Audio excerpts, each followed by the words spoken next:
Hello, this is Let's Talk About Myths, baby, and I am your host, Liv, here with a very quick introduction on my terrible microphone, because sometimes in a pinch. Today's episode is a really fun conversation that Michaela and I had with Ellen Zachos, who is a botanist, among other things, and the author of a new book called Mythic Plants. And now I am an enormous nerd for plants, and I'm always so excited for episodes like this, and this was so much fun.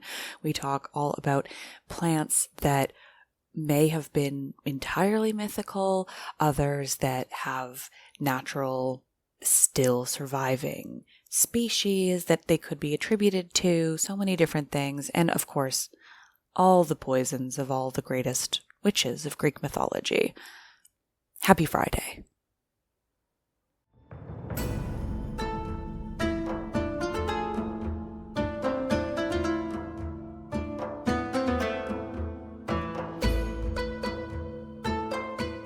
Conversations. From the mythical to the curative to the poisonous and everything in between. Mythic Plants with Ellen Zachos.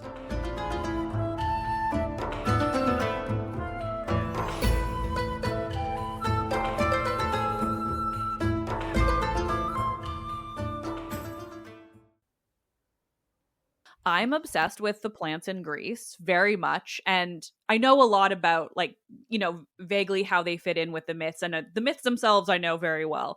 But the actual plants is something, my phone is just littered with photos of plants in Greece to, honestly, an unhinged level. So I'm very excited about this. But, how, you're a plant person, right? Yes, how did you get into plants with Greek myth?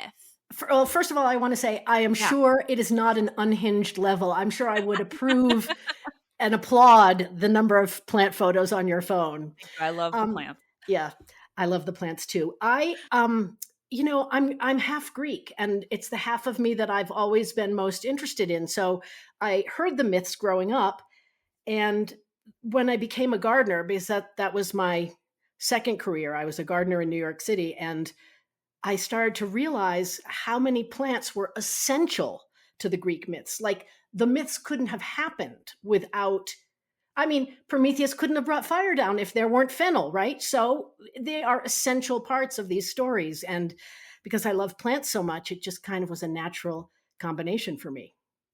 I love that. One thing I think about when you say it that way, like the way they couldn't exist without them, is the one thing that it took me way too long to realize, is that, we think about Apollo and Daphne all the time and the creation of the laurel, but what gets lost in English is that Daphne just means laurel in Exactly. Greek. And people it's one of the common names for the plant even today. And I'm sure that people who call it Daphne are like, they don't have any idea what the story is or why it's called that. Yeah. No, and that gets lost so much in Greek myth generally, where the words are the Greek word for something, but then when we put it into English, it just sounds like a beautiful name. And so, that's something I try to talk about on the show as much as possible. But Daphne is one that really stuck with me because, it's literally just the word for laurel in a different language. And that applies to so many things that it's a very interesting way of thinking about them in that way. And then, like you said, how they couldn't exist without them. Okay, so yeah, also I'm glad to hear that you are Greek with your last name. I was like, I'm pretty sure, but we're gonna. You were right about that. You were right. Yes. So I don't even know how to get in because it's just like there's so much, and the plants are my real interest. But Michaela and I were talking about this ahead of time, and one of the things that was interesting in kind of looking into what you do is the idea of these plants that are entirely mythical. I don't know if that's jumping right into the deep end, but that's good. That's the way to go. Yeah. I can think of Molly in the Odyssey Yeah. It's one of my favorites. It's this is what I did to prepare for us today. And Amazing. the entire chapter of Molly is marked because it's so cool. And I mean, I think it was a real plant. I think it was the snowdrop, Galanthus nivalis. I am convinced of that. That's what I've And learned when I did some Googling once, because I wanted to put on merch. It never happened, but I wanted to put Molly on merch, and I did some like digging, and I was like, okay, snowdrop. Oh, that seems reasonable, but I never got further than that. Okay, well, you're about to get further than that right Great. now, and I will totally buy that t-shirt when you make it, and I think that you should. Thank you. So can I just like dive into the story? Yeah. I mean, you know the story. Yeah. My listeners know the Odyssey pretty good. I'm currently actually working on a children's retelling that's supposed to come out next year in advance of the movie. So I am so deep in the Odyssey. But I'm gonna want to hear your interpretation as well. And it's such a small part. Like, tell away. All right. Well, I'll just give a little prelude and then jump into the plant part. So Odysseus and his men land on Circe's island, and he sends the guys out to see what there is to see, and they don't come back. So he goes in search, and he runs into Hermes, and Hermes is like, be careful, dude. She turned your men into pigs, and she's going to do the same to you. But here, if you take this plant, you'll be okay. She won't be able to turn you into a pig. And it's described as having a black root and a flower white as milk. And that's about it. Oh, and this is what I love. And this is why I love Emily Wilson's translation so much. She says in that part of the book that it's difficult for men to find and pull up, but not for gods. And every other translation says something like it's dangerous for men to pull up. But the word, and do you speak ancient Greek? Michaela's got a lot more than me. I mean, so I don't, but I know a little, but I'm going to, the reason I ask is because I'm going to pronounce it the way modern Greek is pronounced, because that's the only thing I can do. We've had a lot of fun conversations about that anyway. Go with the modern Greek. It's the best anyway. So it says chalepon, and chalepon means difficult. It does not mean dangerous. And she's the only translation I've ever read that gets that right.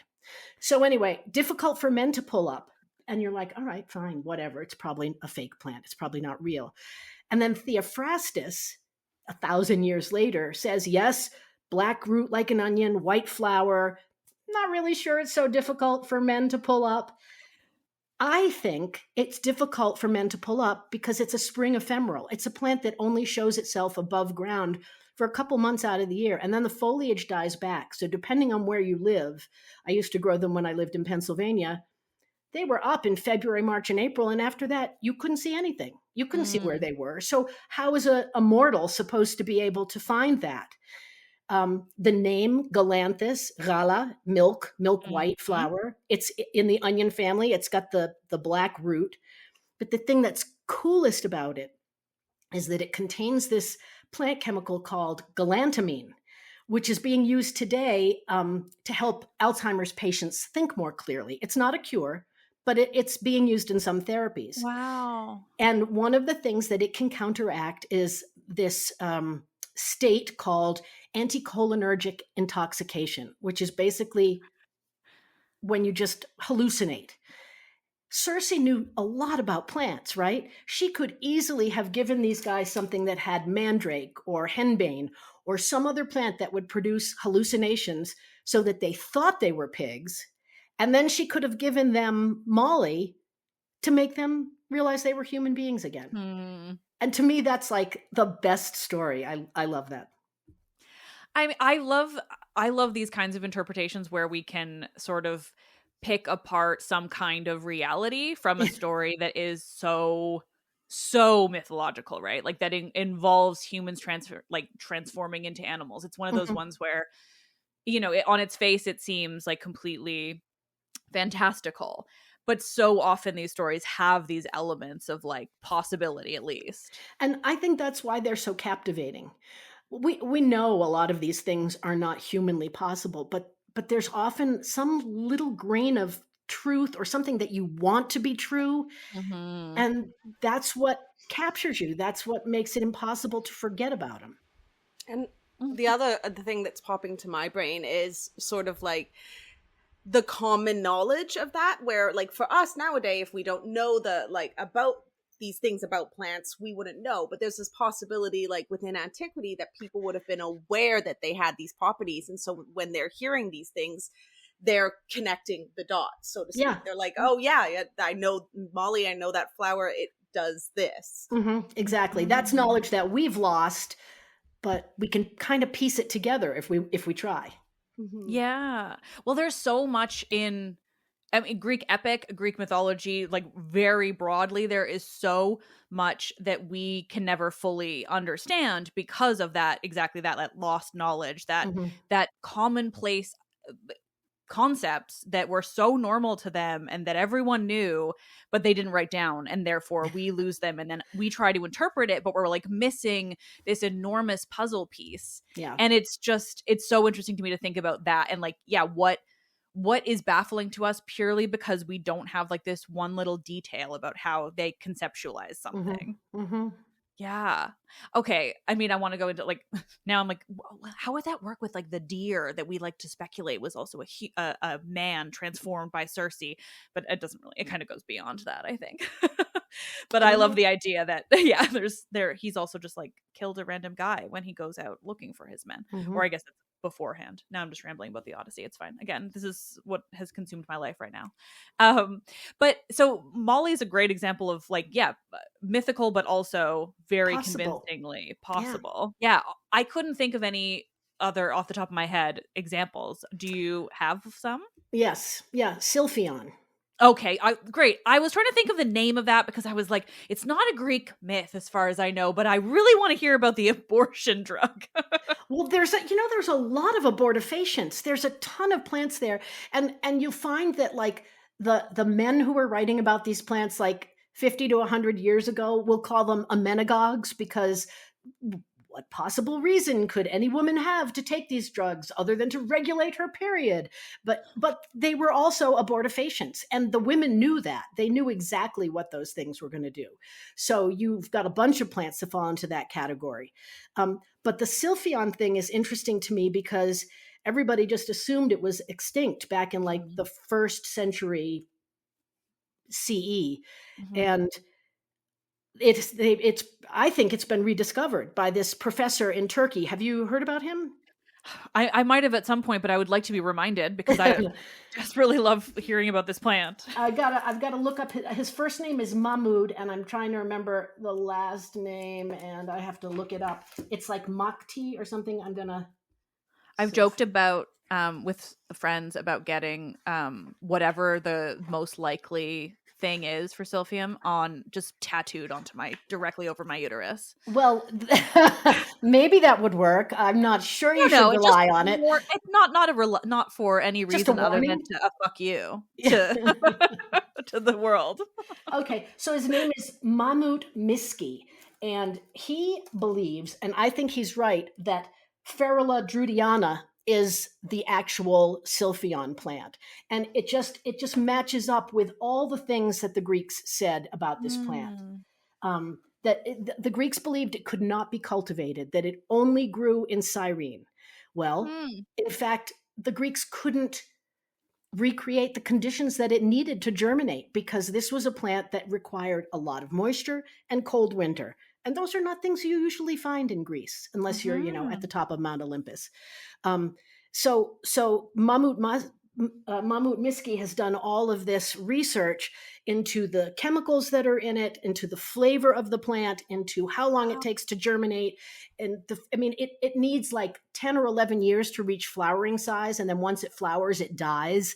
So it's a really difficult plant to grow, but it's obvious from looking at it that it's a fennel. It's right in the fennel family. Okay. And up until now, people have thought that the plant was Ferula tingitana, but that doesn't taste good. It's got a lot of ammonia flavor to it. So Ferula drudiana, I think, is really, really a strong possibility for being Sylphion. And I love the fact that this plant that people thought was extinct for 2,000 years actually was just biding its time where it wanted to be. Yeah. Oh, that's really cool. Okay. So are there I usually associate it with Rome, but mostly because of just people have talked to me about it. Mhm. Is there like what are the stories? Is there a Greek myth about it? I imagine it's just in Greek sources, or like what do you know from that side? There's not a myth that I know Yeah. specifically about Sylphion, but I do know that it was the most. So Cyrene was a Greek colony on the coast of Libya, started by the Greeks, I think, in 600 or 700 BCE, and Sylphion right away became super valuable. It was their most valuable export for food, for medicine, and for trade. It was supposedly had a value equal to that of silver and gold. Wow. Yeah, it was really valuable. And there's a coin from Cyrene that has a picture of the plant and a woman. You might have seen this, and a woman, and she's got one hand on the plant, and in the other she's pointing to her reproductive area. Wow. So, they did use it as an abortifacient. They did know the Yeah. powers of this plant, but I'm not aware of any particular myth that uses it. Yeah. Okay. No, that's. I mean, it's interesting regardless, but I'm always just curious if I've missed something. Yeah, But I'm yeah. glad to know. I mean, now I'm glad to know to where to look more on my own because I'm also fascinated by it. And I know, like, hey, this might be totally crazy, but I feel like somebody told me once that they considered or they wondered or thought that pomegranate seeds might have also been like birth control in some way. Do you know Yeah, anything about that? I do know something about that. Pomegranate is a weird one because it was considered both birth control and a fertility inducer. Right. And That's reasonable. yeah, of course, that makes perfect sense. But there were a bunch of plants that were like that, and I'm trying to think which one. It was like Dioscorides, and I don't remember which one said it was which. Mm. But any plant, any fruit, like the fig or the pomegranate that had a lot of seeds in it, was considered to be, and quince also to a certain extent, was considered to be something that promoted fertility because the seeds represented Yeah. propagation. And, That's so interesting. so that's why pomegranate was considered to help fertility. I don't know why it was considered to be birth control, but the interesting thing is that Palm Wonderful, the pomegranate juice. Mm. They used to say that it was great for this and erectile dysfunction. That it was supposed to help solve problems with erectile dysfunction until they were taken to court and the federal court said, no, you can't say that anymore because we don't really think that's true. I mean, I was going to say not to get political too, but that company has single-handedly stolen all the water from California, and I think that Oh. the people who own it deserve to burn in the fieriest pits of Tartaros. But that's really interesting to know. Yeah, I thought so. Yeah. But also funny to be like, oh yeah, go for the erectile dysfunction when it was obviously in the ancient world like used more for like uterus fertility. I did just remember why it was sometimes considered not to be for fertility. Mm. And that was because of the whole Demeter and Persephone myth and the pomegranate seeds being responsible for the fact that Persephone has to spend, part of the year in the underworld when the earth goes barren. And so people are like, damn you, pomegranate seeds, look what you Yeah. did. But I think Right, the so maybe fertility thing is stronger. well, and I think too, like there's a certain number, I always forget what it is, that she eats according to that. So I wonder if it was like, well, if you eat this many, then it's birth control. But if you eat like a whole pomegranate's worth, it's fertility or something. It could be. No, I don't think anybody agrees on how many seeds she ate. Was it 3? Was Right, it okay, 4? yeah. Was it 6? I have not been able to nail that down. Well, no And myth is nail downable, at least anyway. I'm afraid that is true. Yeah. Yeah. But that's what we get for like these stories spanning 1,000 years. I love that you can't track anything because it so exemplifies like how much time we're talking about here, where now 2,500 years later we're like, oh, but the Greek myth is this, and it's like, no, the Greek myth was 1,000 years of stuff. And I love that too. And I love that there are all these alternate versions. And sometimes there's a thread that runs through them all that is similar. But lots of times the place that the myth came from will tailor the myth to its own what it needs it to be. So I think that's another reason why you find so many different versions. Like if some poet needs to prove a certain point, he'll spin it this way or that way. And I think for people just getting started with mythology, that can be very confusing. But I welcome it. I like Oh it. yeah. No, it's joyful. I was thinking about that. I forget how it came up, but I was talking about how many quote unquote birthplaces of Zeus there are. Yeah. Like there's countless different places that even today in Greece will still call themselves the birthplace of Zeus. Well, And I sure. just think that's utterly delightful. Like I was on Naxos, which is my favorite island, and that's one of them of many. I have not been to Naxos, and I just have to say, I am wondering. I'm taking this out of the recording right now. I cannot see my audio. I cannot see a wave file on my audio. Do you see that it's recording I okay? do. I don't. Sometimes it doesn't show for the guest, and I don't know why that is because it's very confusing. But you're good. Yeah. Okay, because I could see it for the two of you, and I just Yeah. realized that I No, wasn't. thank you. I appreciate checking. No That you're problem. not the first to have Okay. noticed that and been like, Okay. why? So yeah, I can see yours. Okay. So I have never been to Naxos, and I would love to because, the whole Ariadne thing, I think that would be great. Yeah, it's a good island. Yeah. They got a lot of really good plants. This is only, I mean, it's plant related, but there's this type of like snail that grows all over Naxos plants in certain areas. Like we were walking down this street and like every single plant was covered in like hundreds It's kind of of gross. snails. It is, but like there's snails so you can just see the shell and they're all like curled up. So it's just like this weird thing where these plants are covered in like thousands. And I imagine it's like quite modern and invasive, but like visually it was cool. Well, so was it on just one kind of plant, or was it on a bunch of No, different? it was on All over. every Yeah. plant in the area. It was even on like fence posts. Like, Wow. yeah, they're just. I think that's why I think they are probably invasive, so Yeah. it's probably not great. But visually looked kind of wild. And So you've said like 3 times now how obsessed you were with the plants in Greece. Did you have any favorites? I mean, so okay, well, one of my favorites that I just love because of its name in English is the trumpet creeper. Because the trumpets are always creeping and they look great.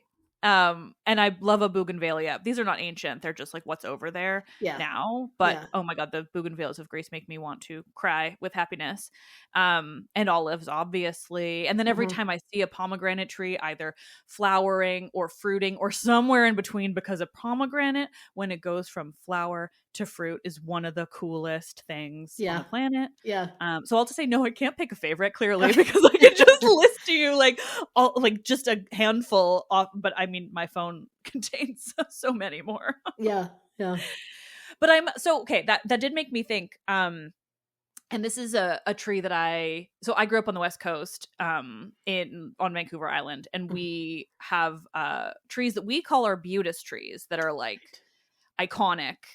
They basically, I mean, there's like everything is named arbutus in this little area. Like they're everywhere, and they are also in the Mediterranean. I learned a few years back, and also in the States, I think you call them madronas, or maybe not. There's a bunch in that genus, and the one I was thinking of was the strawberry fruit one that people call it the strawberry fruit, and that's not a madrona. That's Arbutus unato, I think. But okay, but I don't know I don't know which one that we have at West, but that's interesting. So they're not in the same family, or the family is arbutus. The family, the way it goes with plants is.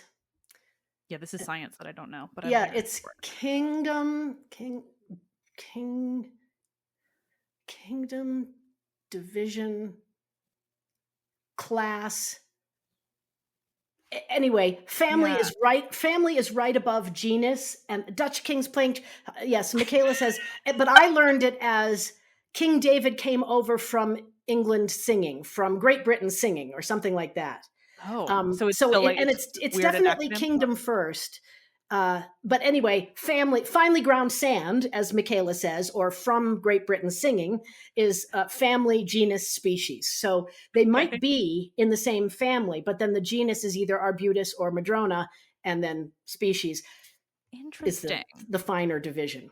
Okay, well then, I mean, that kind of led right into my question, which is that strawberry trees are a thing in a handful of Greek sources, and I didn't know the connection to arbutus until just a couple years ago. And having grown up where there are arbutus everywhere, I love this connection that, like, goes straight to ancient Greece, not least because there are very little other connections between Victoria, British Columbia, and Greece. But so do you know, I mean, I'm assuming now that we're just going to say they're vaguely in the right overall family because science is not my jam. But do you know anything about like how, I mean, I don't even know, just do you know anything about a strawberry tree? Because I think they're cool. I know a few things, but I have never seen them mentioned in a myth. And you said they're in a couple of sources, so I'm very curious as to which sources those might be.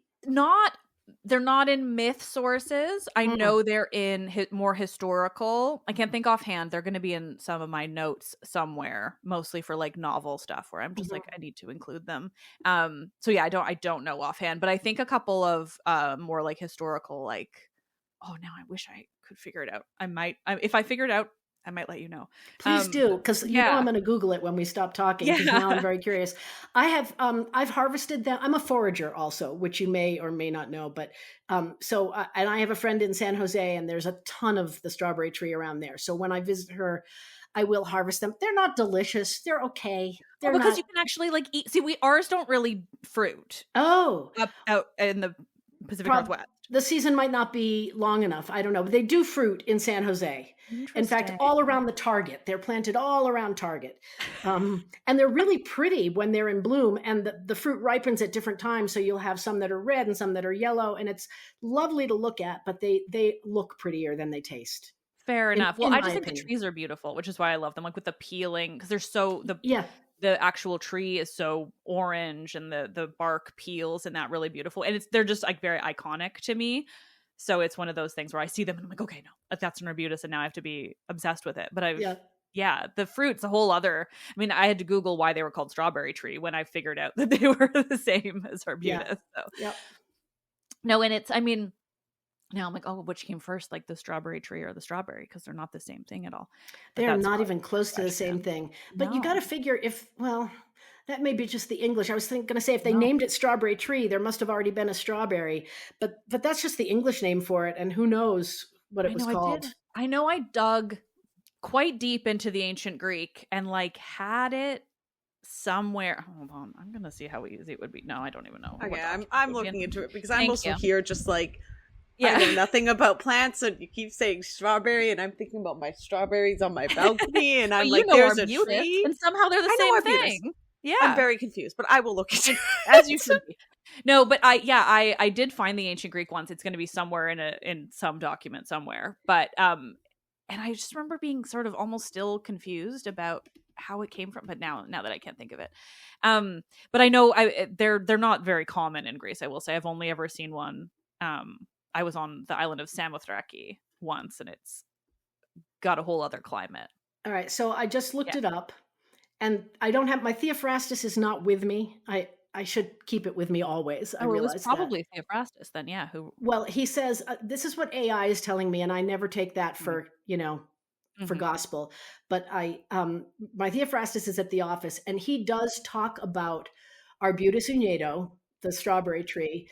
And but mostly he talks about its use as wood and that it was used to make weaving spindles.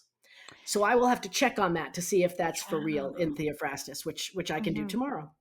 So I do believe once you said it, I think it. Okay, Michaela, what do you got? Yeah, so I'm looking at the Latin, right? Arbutus just comes from like the word for tree, essentially, right? Arbor, but unedo comes from unum and edo.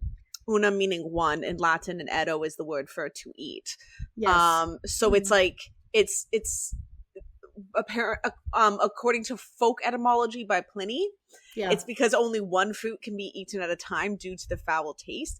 But for some reason, it's just like I'm looking at this. I'm saying unedo, and the translation is just strawberry tree. So I don't know where the strawberry connection is.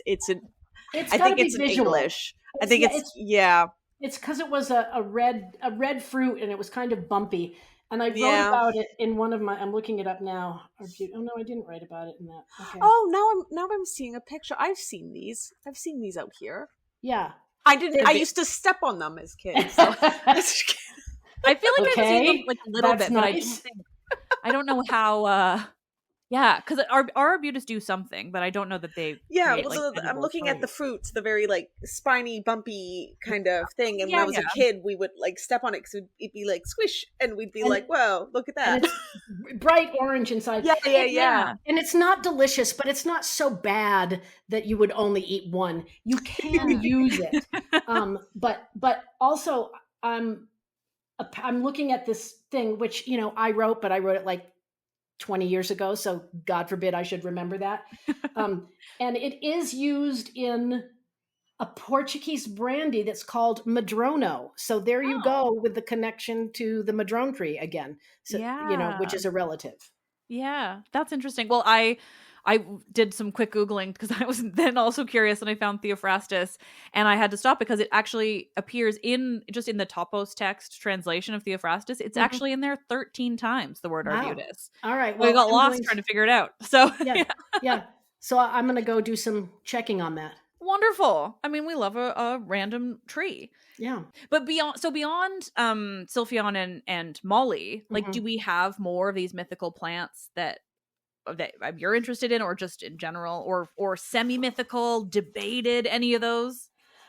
Those are the two that I know of as being that people have dismissed for thousands of years as Right. not being real plants, and I say to them that they just didn't look hard enough. But everything else, at least all the plants that are in my book, um, Mhm. are real plants. Whether they have all the like the lotus from the lotus Oh eaters. yeah, There yeah. you go. You're totally into the Odyssey these days. So you start looking and you're like, well, could there really be a plant that would make you just forget everything and want to sit on the beach eating lotus fruit? I don't know, Yeah. maybe. But you start out looking at plants that have the name lotus in their title, and those don't really work. But you can read the descriptions in Theophrastus, and he says, well, it's a tree the size of a pear tree, and the fruit is 3/4 of an inch long, and it ripens from green to brown, and you can eventually figure out what your best guess is. Mhm. My best guess is the wild jujube, Ziziphus lotus, which has it in the last name, which is probably just incidental. So I think if you come across these plants that sound like they're totally mythological, if you do the homework, you can usually find out where the story comes from. Well, that makes sense, and I'd heard about that one too as soon as you said jujube, because I think that's how I learned that jujubes were actually a not candy thing. Um, Yeah. but I remember I've been writing a novel for 1,000 years, so everything I research just ends up like I'm just googling things and putting it in a document and half forgetting about it. But that was also one of them, because I was like, what could make us do that, and did some digging.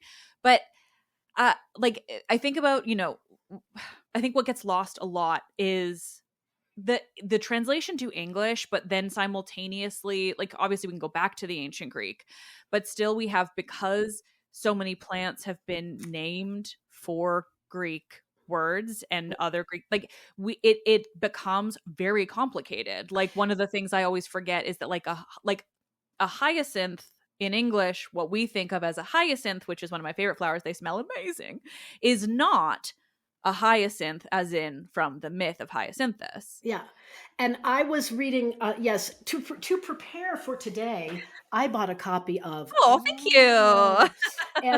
and when I read the bit on hyacinth, I thought, oh, that's really interesting, because in my book, I talk about it being the name of the plant, not delphinium, larkspur. I talk Right. because other people think it could be larkspur, and that's Did I of put the, that it's hyacinth pardon regular? me. Like, did I put that it's like an English hyacinth?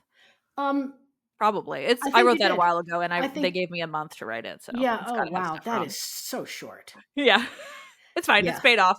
But in the good, meantime, I'm like, good. no, it's full. I'm sure it's Yeah. full of incorrect, like, stuff that I would not say now. But the fact Uh, is, I don't know. Was it yeah. hyacinth? Was it larkspur? I don't Yeah. know. And there was a guy who wrote an essay, a British horticulturist, and I have it in my citations, which I were not. There was no room for them in the book, so they're all online. But he wrote this whole essay that he delivered to some horticultural society at like Oxford or Cambridge about how you cannot believe the names in Liddell Scott dictionary, because the plant names, because they don't know what the hell they're talking about. They're just guessing. I'm looking at Michaela and she's laughing her ass Yeah, off. I know. That sounds like us not- historians. Like It's- we like words. We look at plants and we go, plants, great. Yeah. Who knows? This is why interdisciplinary studies are fantastic. Yes, that's why they're important. But you have to keep that in mind. A lot of the times, if you look at Dioscorides, sometimes he gives really good descriptions of plants. Feathery foliage, a foot and a half or a cubit and a half, whatever, and you can figure it out. But other times they just say it's pharmacon. Okay, it's a drug. That is not helpful to me. Yeah. You don't know. So you have to really dig, and then you're left with, is it larkspur? Is it hyacinth? They both have purpley blue flowers. They're both arranged in a spike. Then where do you go from there? Maybe you just make your best guess. Maybe you choose the plant that you like more. Yeah. Yeah, and I think also, so I've translated a bit of Pliny the Elder because I love a grumpy old man who retires and takes up bird watching. It makes me very happy. But thinking of Virgil's Aeneid, where I translated the entirety of book 2 for some classes, and they would constantly talk about like trees, all these different trees that were in the area, but they were saying it's like one tree, but then they'd use different words for it all the time. Or they'd talk about the ship. The ship was made of, this type of wood, but then 100 lines later they use this other type of wood. That's confusing. But like when you're looking at it, you're just like, okay, are they actually trying to be specific, or are they trying to be like, let's use all these different fun words, we got to match the meter and stuff? So then it's also like there's this level of confusion, especially with I find with like poets and stuff and these sort of poetry, where are they how true are they trying to be to the actual plant versus what are they taking for literary license? Yes, exactly. So it's like there's that different layer of difficulty too. They probably didn't care about the plants as much as I do, or as much as Liv does now. And I don't know about you, Michaela, but yeah, you're right. Accurate botanical descriptions were not their primary goal. But you did just say something about Virgil and the Aeneid. So I would love to talk about a plant in that. Oh, I gotta look up which chapter it was in. I want to say 7, but I'm not really sure. I like to joke about how I prefer to have Rome told to me by other people because I don't really care about it all that much. No, it's not. It's not for me. I'm much more interested in the Greek, but I did include this because it's a really good story, and it's one of those stories that has the truth in it. So it's in book 3, when of the Aeneid. So Aeneas has fled Troy and he's landed in Thrace, and he's finds a mound that in my translation said overgrown with cornel, which is cornelian cherry, which is Cornus moss. And he starts to harvest it to build an altar. So he wants to start a colony there. And he cuts the stems and they're dripping with blood. And he's like, ew, but okay, we'll keep going. And so he keeps cutting more, and he hears this man moan. And it turns out it's the ghost of Polydorus, who was sent to Thrace during the Trojan War by his father. The king was going to protect him. But then when the king sees that the Greeks are winning, he kills Polydorus and he takes all his treasure. So they bury him. The spears that he was killed with were carved from cornelian cherry wood. And cornelian cherry wood is mentioned in a bunch of different ancient texts about being good for weaponry. But the thing that I love is that it's a dogwood. And if you're a gardener, you've probably seen this, even if you're not gardeners, you know how in the wintertime people do containers with like cut evergreen branches and red twig dogwood and holly berries? Well, the red twig dogwood is notorious for, you stick it in soil and 2 weeks later it's put out roots. It roots super easily. So there you are. The spears pinned his body to the ground, and then they took root because they were made of dogwood, and he couldn't get up. And isn't that amazing? That story, I just love it so much. That's so cool. And the way it combines the this tree grows, but it has his spirit in it. So when you hurt the tree, you're hurting him as well. That's so. Oh. I know. See, that's how I feel about it too. I'm writing this down. That's the greatest story. Yeah, reminds me of my childhood. My hometown. My father stuck a stick into the ground, and anyways, it grew into a giant willow tree that now is like. The people, when they go through the town, they're like, there's the willow tree. I'm like, yeah, it's a stick my dad stuck in the ground one day randomly, and now it's this giant tree. That's great. So. Yeah. That's so cool. Yeah. No, I didn't know that about dogwood, but dogwood, that's a like coat or a, Isn't it? I don't know what's the word I want. Is that our tree? Is that Canada's? It's BC's tree. Yeah, like cool tree or whatever. That's why I know the name. Yeah, exactly. Well, this is a slightly different dogwood. It has a bigger fruit, but it's in the same genus, so it's closely related. Well, and ours are like white and stuff. Like I imagine. They look at the white flower, the big white flower. Yeah. I wouldn't be able to point out a dogwood if I was really. I'm not good. I like trees. I'm so happy. When I'm home, I know my trees. Do you know what I mean? Like I can walk through the woods, and I'm like, these are what my trees look like. But where are you from? Vancouver. So I live in. Oh, you are okay. Yeah, she know a dogwood, really. I should, but go into the forest, and I just know my big beautiful trees, and I'm just like, oh, I'm gonna hug them like a weirdo, and then somebody walks around the trailhead, and I'm like, oh no. Well, we have much bigger and more impressive trees than dogwood, so they get kind of lost. I think that's why I like the big trees. Yeah.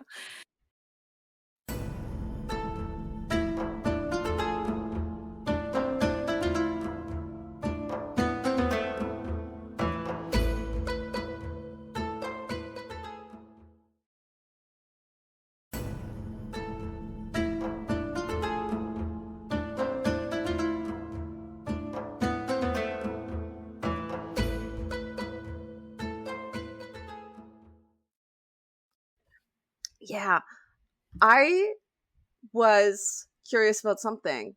Oh no! Did you lose it? I lost it. Why does this keep happening to me? Oh, I'm mostly curious about what then is your as a historian, I'm more like the I like the drama and the gossip of history, so I don't pay attention to sort of these sort of things, the plants or the animals or the stuff like that. So I'm curious about what the process is that you find you and other people who do this kind of work can do to sort of identify these plants and figure out what they are versus what they aren't, and the fights you get into. Is it dative? Is it ablative? Like we do in our philology, but where do those? How do you do the research? Yeah, what do you look for? What do you pick up on? So for me, the interesting thing to me, this was interesting. I knew some of the stories I wanted to tell, but half of the stories I just found as I was doing the research. And I would sit down in my computer in the morning and I would say, okay, I'm going to write about quince today, because I knew that it was probably the apple that started the Trojan War, and I knew a bunch of different things about it, but I didn't know about, and I can't pronounce this, Curative and Acontius, maybe. It's a story that's mostly in Ovid's Herioides. Mm-hmm. And it's a terrible stalker story. Oh, that yes. So this woman is she's engaged to be married. She goes to the temple of Artemis, I think, with her nurse, and this stalker is stalking her, and he takes a quince and he writes on it, I promise to marry Acontius. And he throws it into the temple, and the nurse picks it up, and she's illiterate. So she hands it to Curative and says, can you read this? And she reads it out loud. And so then it's considered a sworn oath.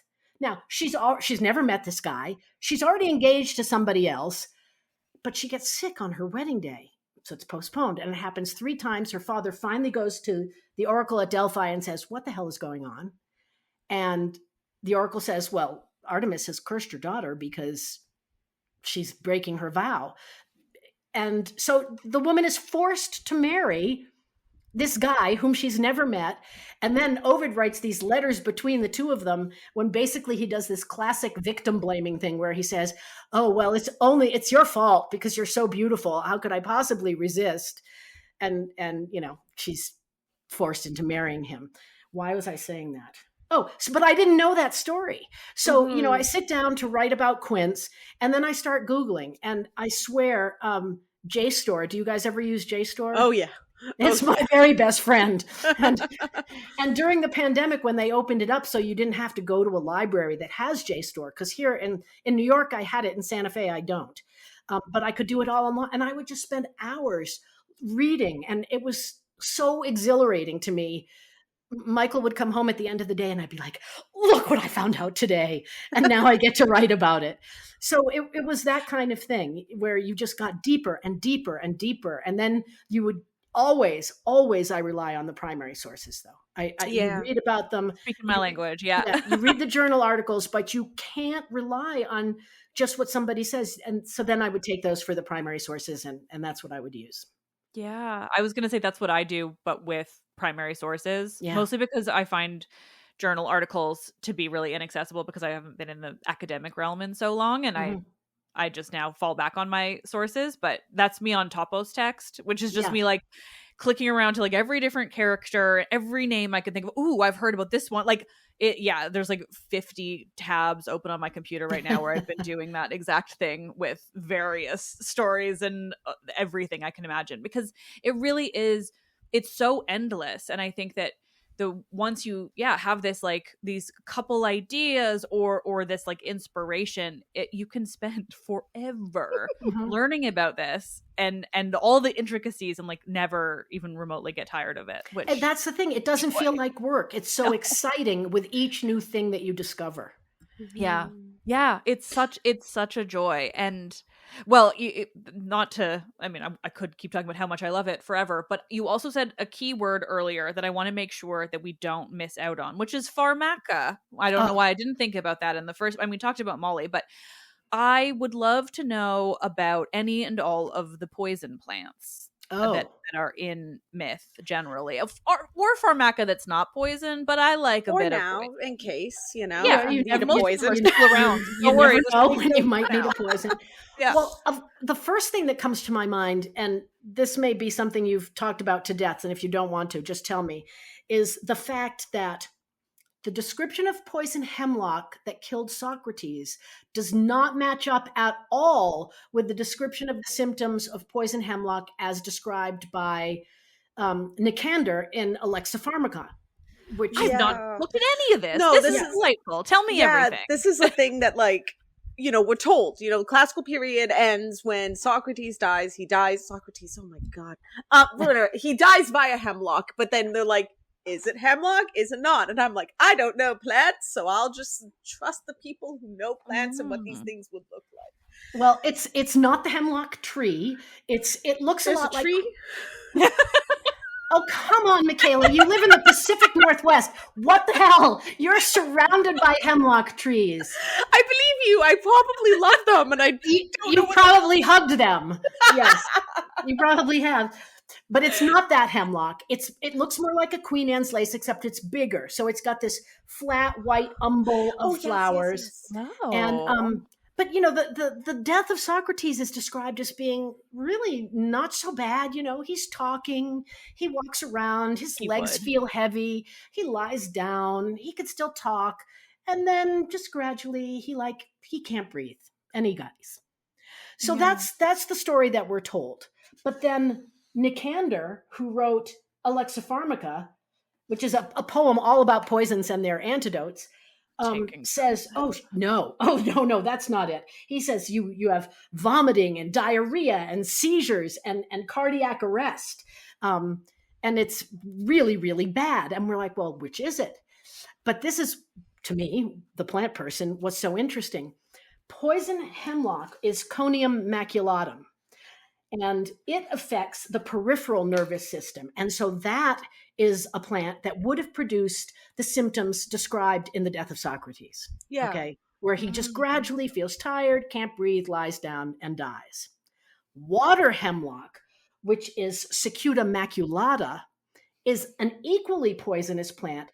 The flowers look very similar. The foliage is a little bit different, but it affects the central nervous system. And that's what causes the vomiting, the diarrhea, the seizures, and the cardiac arrest. So these are two closely related plants, but there was no dichotomous key back then. There was no regulated botanical nomenclature. So these two plants got confused.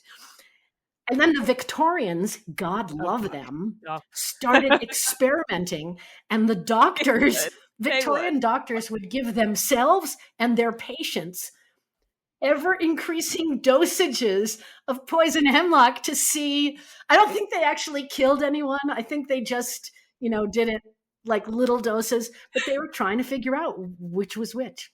Oh, the Victorians were wacky. Oh, that's so interesting. So it's like two hemlocks. Mm-hmm. Yeah. But yeah. And do they? Okay, this is me not knowing. Like, I know plants, but I don't know plants. Do they look similar? Like, could you look at him and like, because like I know what Queen's Anne's lace looks like, and I knew that there was a plant that looked just like it, but was poisonous. Because I quite like the way it looks, and I know there's like something about like the bottom, if there's like some like spiky, but I don't know. You think of the bottom is called a calyx. If my head is the flower, think of it as like comes out like this, like the turtleneck sweater. So poison hemlock is like Queen Anne's lace on steroids. Queen Anne's lace might get to be 3 or 4 feet tall. Poison hemlock could get to be 8 feet tall. The flowers, like Queen Anne's lace flower would be maybe 3 inches across, and max. The poison hemlock could be 5 or 6 inches across. So they look a lot alike. The flower of water hemlock looks similar, but it doesn't have that feathery foliage like Queen Anne's lace and poison hemlock does. It has pinnate foliage, which is like when you have a stem and leaves coming out from either side. Yeah. But it's not so feathery. So it's really easy to tell that one apart once you know what you're looking for.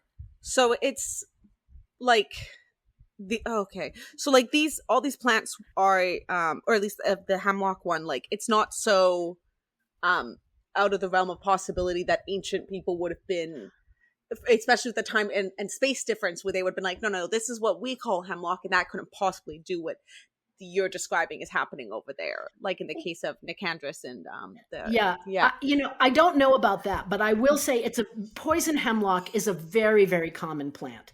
It grows in like 46 of the 50 states. It grows all over Greece, and hot, dry weather intensifies the strength of the poison in the plant. So you pick one in the Pacific Northwest, you pick one in the dry, arid climate of Greece. The Greece one is going to be more poisonous. Water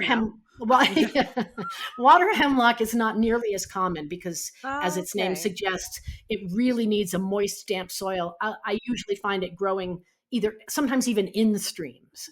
So it's not quite as common. So I think poison hemlock would have been better known. And then there's the island of Chios in Greece is where, once you got to be of a certain age and they didn't feel like you were contributing to society anymore, you were supposed to commit suicide. Because the saying was, if you could not live well, you should not live. Jesus. And people would, and the government would encourage people to take poison hemlock. And you got to think, if it's a nice, easy death, like Socrates, somebody who's like, getting up there in age might say, yeah, okay, I can do that. Give my house to my son, whatever.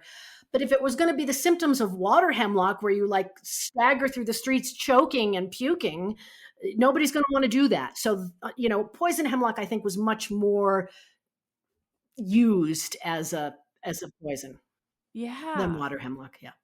That's so interesting. So, and then it's funny that that's the first one, because I'm thinking pharmaca, and I think more of like the stuff that I read about in Medea's potions or any of that, but hemlock is such an obvious one too. There's a lot of poison plants in Greek stories, I guess. There are, and I'm glad that you mentioned Medea, because I think it was aconite. Yeah. Was it aconite? Yes, it was an aconite. So aconitum is a gorgeous perennial, and it's still grown today. I got a tattoo of it for her. You have a tattoo of it? Oh, yes, you do. Yeah, my botanical tattoo is not something that I can easily. Maybe I can. Oh, there we Ooh. go. Oh, that's cool. But it's not a mythological plant. It's just my favorite plant. Anyway. I mean, fair enough. My arm is full of mythological poisons for the various witches. That's great. Well, aconitum and what do you? What do you got? Wow. Yeah. I can't show it easily. I have a chrysanthemum. Nice. I see it. I can see it. I love chrysanthemums. They look like aliens. It makes me happy. Have you ever eaten chrysanthemum leaves? No. Are they good? Yeah, they are. They're quite herbal, and in Japan they sell them in grocery stores in packages like lettuce. So you could try that sometime. But the aconitum is beautiful and was used a ton of times to poison people. And there's the story of Medea poisoning Theseus with it, or trying to poison him with it, when he came to Athens to claim his birthright, which is a great story. It really is. And sometimes we just wish she succeeded. I don't know. Theseus did some bad stuff. Oh, God, yes. Yeah, he does. Yeah, I think of aconite, and then what are some other ones? I'm trying to think of what I know. I just Googled poison plants from Myth once and then took it into a tattoo artist. So I have hellebore. I don't know how poisonous that is. It's pretty poisonous. Okay, great. That one grows in BC. I know too. It's really pretty. It's very pretty, and it blooms really early in the season, and people who are gardeners just love it because it blooms for so long. And it's also a really nice looking plant, and it's probably evergreen in the Pacific Northwest. Yeah, I think, I know that it's in a lot of gardens around there because it is so like easy, and it's gorgeous and like almost black, the flowers. Yeah, I wanted to write about that one because it's a very cool plant, but I couldn't find any stories that had depth to them about that one. That is the problem with so much myth, isn't it? It's like that's something that comes up for me all of the time, where people will, find a name or a character and they're like, I want to hear the story of this person. And it's like, I'm sorry, we have a sentence. Like, a sentence. There's it's like I'm thinking of Macon, who was the mortal lover of Demeter. And there's a plant, the blue poppy is called Meconopsis, and it's from Macon. And you're like, oh, great, what's the story of Macon? And here's the story. He was Demeter's mortal lover, and when he died, she turned him into a poppy, and that's the story. Nice. Yeah. So there you go. But at least there was no abduction, no rape, no assault, So in that respect, in Greek myth. Yes. Yeah. It's funny you say that. That immediately made me think of Mythic, which is another story like that, where she ended up being a character in a graphic novel, Lore Olympus, which was about Hades and Persephone. And because that character ended up this like fairly big character in this graphic novel, for the longest time I had people asking me about her, and I'm like, we got one sentence. I think it's in Pausanias too. Like, it's not, I don't think it's in any like plant person. It's Pausanias being like, this is where they say that like there was a nymph, Minthe, who had an affair with Hades, and so Persephone turned her into mint, and that's the whole story. That's like, just about it. Oh, here's one thing you can add to it, and I would have to look at my citations to see where this came from. Was that after she was turned into the plant, Hades felt bad for her, and so he made her smell good. Right. Like, oh, okay, that's fine then. That's fine. Now you're going to step on me, and I'll smell good. And what's great about that is because as a story, it's like, okay, like it's 2 sentences long, but as a concept, it's so interesting as this way of explaining the use of mint to cover the smell of dead bodies. And exactly. So you're like, related to, and see, and sometimes I think, there's, like you said, there's one sentence, there's 2 sentences, and it's frustrating when you're trying to find the original, the primary.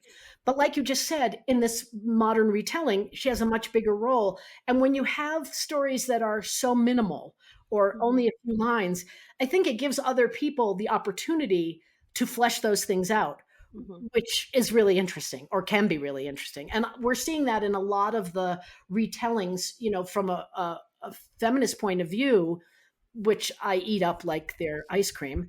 And those are people who have the creative thought process to say, what if I take this story and I just make it a little different, or I expand this part, and I love that. Yeah, no, and it's, I mean, that's something I've also been working on my own. Whether I'll ever finish it is a whole other question. But there is so much to work with, and I think, I mean, especially from like a women's perspective, for me, this is something that I less so with the retellings, because unfortunately now with my job as it is, I can't read them without it feeling like work. Yeah. So I love that they exist. I'm so happy, and I get through some when I can, but it's like when I've spent 10 hours of the day researching mythology, you know, I just don't pick it up for fun at the end. But it's, for me, I think all I do is think about the sort of the women in the stories, but specifically like what else there could be. You know, I think plants are probably a really good way of theorizing on what women were doing outside of the sources, which made them into like caricatures of nothingness. And you're absolutely right about that, because women were the herbalists, men were the doctors, but they weren't helping any women with reproductive issues or feminine health issues. And so the women in ancient Greece had to rely on other women who were midwives or herbalists, and that was plants. I mean, you read some of Dioscorides' recipes for cures, and it's like, okay, I think it was for aconitum, maybe it was for something, that it was like human feces, that'll take care of it. Oh, great. Or, you know, donkey dung mixed with this. But I really think it was the women herbalists who knew, all right, if you take this much pennyroyal, it's going to regulate your period. If you take this much pennyroyal, it's going to cause an abortion. So I think they were the living encyclopedias who had that knowledge, and that was essential. Well, and that's the thing that never gets written down, right? I mean, for countless reasons, I talk about it endlessly. I think I'm becoming a broken record. I don't care. It's never stopping. But like, you know, we can conceptualize all of this. We can understand because of what little we do know. You know, I've had a number of conversations with my friend Christy Vogler, who did her PhD in, I'm sure it was very specific, and I'm going to broaden it because PhDs are very specific, but like in generally like women in medicine in, I think this really specific area of like, it was Southern Italy where it was very Greek. And, you know, she talks so much about the work that women were doing in this overall field of medicine, but how they were seen in it, which is that they were, you know, witches. They weren't the doctors. They were all of these various things meant to devalue them, meant to make the men more important, when for all intents and purposes, even in the record, like the women were doing the work that other women actually needed and went to them for. Yeah. But obviously they weren't allowed to have like a profession. So they were just like an old witch. And then you get into Roman witches, which are just like terrible caricatures of older women. And it just becomes this, like, it's wild to be looking into that and like see through that facade and then just wonder what the women were actually doing, or what they would say about their lives and their careers. And we will never know what they would say, but No. but the idea of, you know, belittling the knowledge of an herbalist by calling her a witch when she's more helpful than most of the doctors who were feeding people donkey dung is not so far off. Sometimes it feels like from where we are today, but yeah. But yeah. So well, this is just like, wow. I'm normally smart, I promise. I'm normally good with words. Still got some jet lag in there. Yeah, truly. It's sort of the way that patriarchy stays functioning, in that it devalues women's work in order to devalue women as a whole, in order to justify the putting women under a need to be taken care of kind of thing. And then so I read this book, and I will forget the author, but the title is called The Subversive Stitch. And it was looking at embroidery throughout the past couple hundred centuries. And so it's about like women's work specifically. And it was talking a lot about how in like the Victorian period, around then, you know, women are doing this work. We know women are doing this work, but we also know that men are doing this work, and men are being employed by the aristocracy, and they are being given more, like their work is being seen as more legitimate. And it's ringing that bell where it's saying, you know, when a man is cooking, he's a chef. When a woman is cooking, well, that's her job in the home. You know, it's like, it's that thing where it's men, when they do embroidery or stitch work, it's art. When women do it, it's a craft. You know, it's just the devaluing of women's work, and it puts them under. And that's like what we see in heavily patriarchal societies where, you know, it's just, that's the bell it's ringing for me, where it's just like, yeah, let's just, if we call her a witch because she knows what she's doing in order to help people, and she is actually helping people, not just saying, hey, rub feces all over you, that'll cure it, or let's cut you and let you bleed and that'll probably make you feel better. It's just, yeah, it's just patriarchy. It's doing the patriarchy. It's infuriating. Yeah.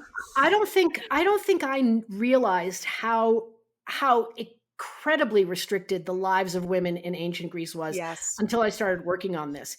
And one of the things that really brings it home, well, there's like a million things, but have you guys ever talked about the gardens of Adonis? Oh, okay. Off the top of my head. Not enough. So yeah. it was this thing, it was done in the heat of summer, and women in Athens, this is something I think I know exactly what you're going to talk about, but go ahead. Please do. Yes, I also think I did some research and I've forgotten it already. So they would make these dish gardens, and they would plant herbs and lettuces in them, and they'd bring them up to the roof, and that they would germinate and grow really, really quickly. And then they would also die very quickly because, of course, we all know lettuce doesn't grow well in the heat of summer. But planting the gardens of Adonis and then following them through the life cycle, which was very short, gave women this opportunity to do things that they couldn't do in real life, like get out of the house without being followed by a servant. So they could go to the rooftops, they could meet their friends, and they could talk. And it was ostensibly so that they could mourn the loss of Adonis and celebrate his life. But it also gave them the opportunity to talk to their friends, to mourn their family, maybe their parents, talk about their kids, do all these things that you would just assume they could do anyway. But when you learned they weren't allowed out of the house because, God forbid, they might, have an illegitimate child. Because isn't that what happens whenever a woman goes out of the house alone? It's happened to me a couple times. Yeah. Oh, that's why you need the tattoo of Sylphion on your uterus. I walk up and suddenly I'm pregnant. And I'm like, oh, how did that happen? Yeah. So that is like, to me, I love that because these women found a way to have some kind of community, even on a very limited level, whether it was that or the Thesmophoria or, some of these other ceremonies that were supposed to be all about fertility and having children who were in wedlock, but that also filled another space in these women's lives that was really important. And were very closely related to plants. Mm-hmm. Yeah, it's working within the system. Yeah. And you know what? Thinking about it in this context too, it's occurred to me that plants and growing in all of these different ways, be they poison or otherwise, but I do like to think about the women. I know you do. I mean, I just like to think about all the ways that the women were quietly subverting their situation, and poison's a pretty good one. It is. But one of the things that's come up for me more and more over the past couple of years doing this is how much women's work gets lost for various reasons, whether it's intentional, like how we don't record the work that women did in that way, or we don't have the history books talking about them, or on like a very basic level of, Michaela was talking about the embroidery, and of course in ancient Greece we have the equivalent being weaving. Right. And, we know objectively, we know that women were doing this kind of like very specialized work. Like you told me about it, Michaela, when you were reading Mythica, a new Emily Hauser book. In the States, it's called Penelope's Bones. It's very good. She is writing about a lot of lost women, of particularly tying them to Homeric epic. Wait, the book is called Penelope's Bones? Yeah, in the States, It's called Penelope's Bones. Yes, by Emily Hauser. Yeah, who's delightful. She's been on the show a couple of times now, and she's talked about a whole host of things. But what I think, in this context, I think, Michaela, you told me how long it took or how long it would have taken for Calypso to weave the sail for Odysseus. Just the sail. And it was like 5 years or something. It was an incredibly long time. And as someone who is, like, I'm literally knitting right now. I know how long just like making like this, that took me days of hours of work. Well, and so imagine you have to prepare the thread too. Like yes, we're I coming at couldn't. it like at a very late stage for us today where you just go buy the yarn, right? But Yeah. like these women are spinning the thread and Yeah. then they are weaving very intricate things. Yeah. And so, you know, we have, they're doing this work. They're growing plants for various things, you and know, knowing and what the conditions are and how long it takes to grow and sort of yeah, when things well, are ready. Specialized work, absolutely. Yes. And it's, I mean, it's also specialized work growing humans.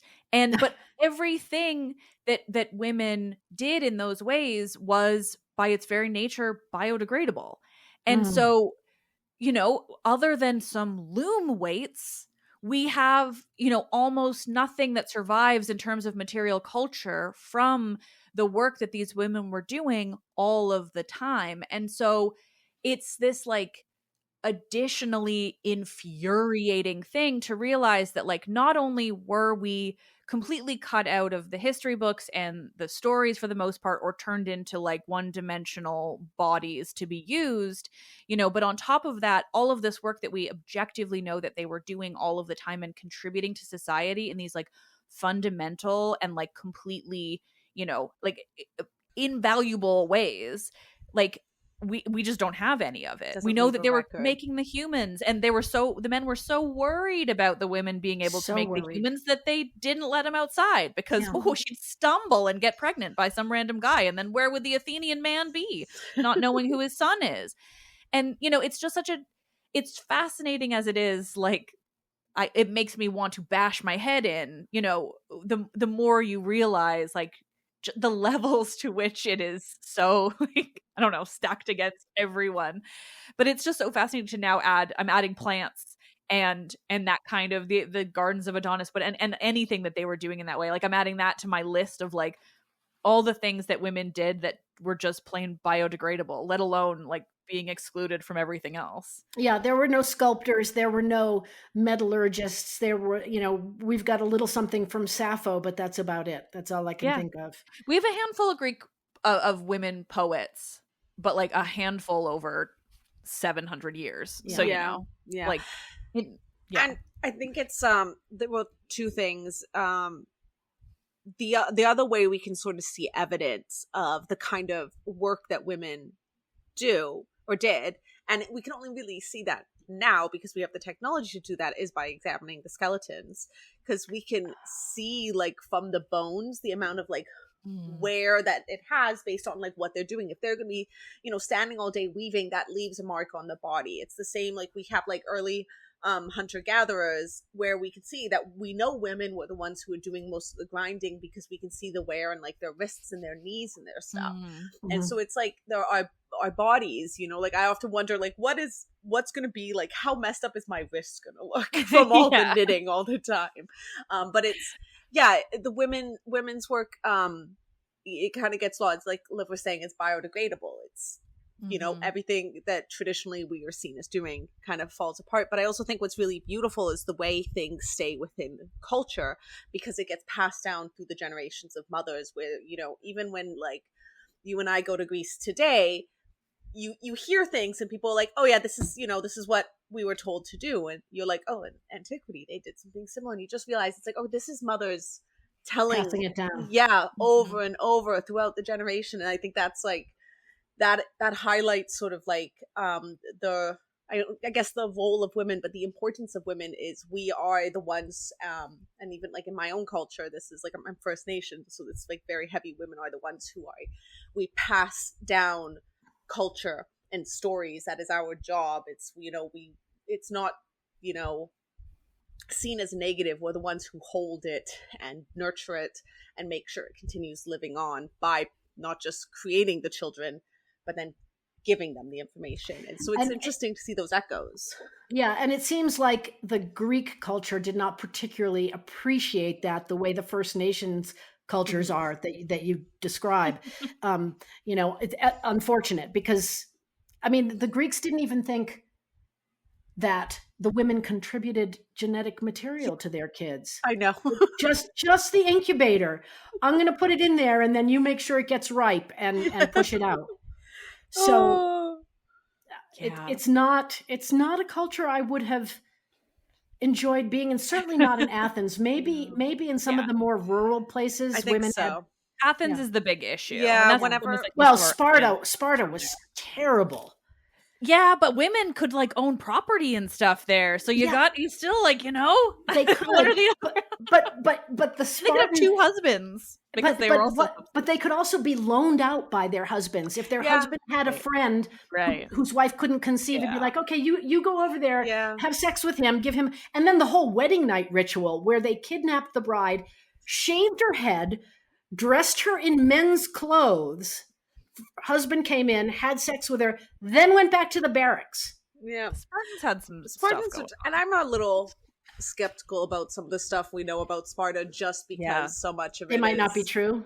Yeah, so might of it might be just them being like, "Hey, this is what we do. Let's make sure everyone thinks that, so that they're scared of us and weirded out by us, so we Yeah. can keep having power." There are some modern parallels of countries that Yes. fearmonger over other countries Truly. and their cultural differences. But yeah, I think this is something I think a lot about, where I think, like, if you were an upper class woman, I think that is where life would have been.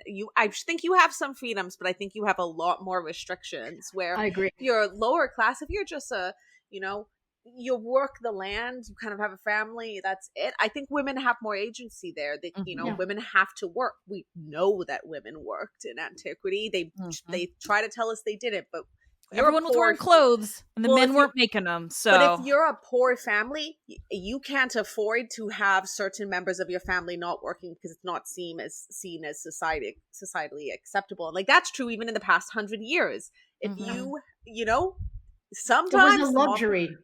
Yes, it was a luxury to have just a person who wouldn't work. So it's like, I don't know. I think lower class women also probably carried a lot of the information as well, because they had to be the ones out and about doing the things, getting the plants. They were growing their food. They were not buying their food. They had to know when it was the right time to harvest, because there are plants out there even today that foragers know when they can harvest, because they're safe at some stages and toxic at other stages. And so you can't pick it too late, or you're going to poison your entire family. You have to know these things, and that's the kind of knowledge that was passed on. Yeah, exactly.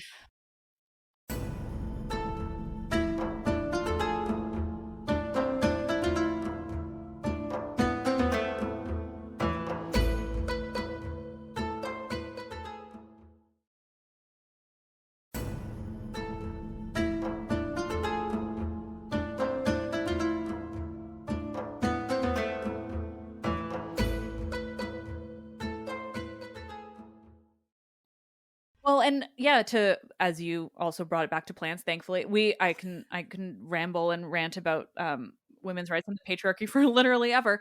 But the use of plants has been really interesting. Has been really interesting. I can't speak words. Anyway, I'm very interested in plants, as I've said 1,000 times.